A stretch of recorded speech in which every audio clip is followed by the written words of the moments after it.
Merhaba arkadaşlar, kanalımıza hoş geldiniz.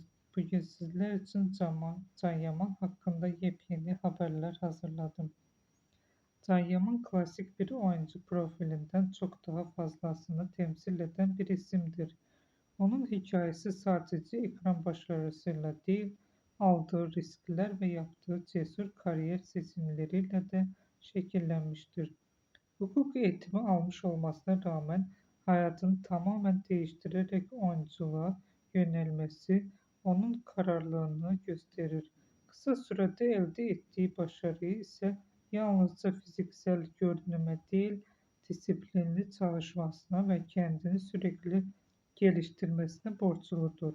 Özellikle erkenci koşuyla yakaladığı çıkış onun bir anda geniş kitlelere tanıttı.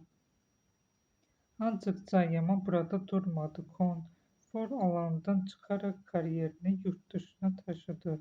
Avrupa'da ardından da söz ettiren oyuncu haline geldi.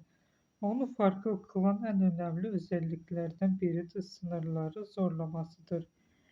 Yeni diller öğrenmesi, farklı kültürlere uyum sağlaması ve uluslararası projelerde yer alması bir dizi oyuncusu değil, global bir marka olma yolunda ilerlediğini gösteriyor.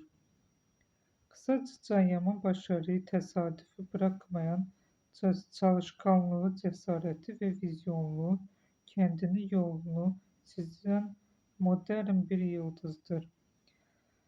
Günlük benden bu kadar arkadaşlar. Kanalımıza abone olmayı unutmayın. Bizi izlemeye devam edin. Herkese teşekkür ederim.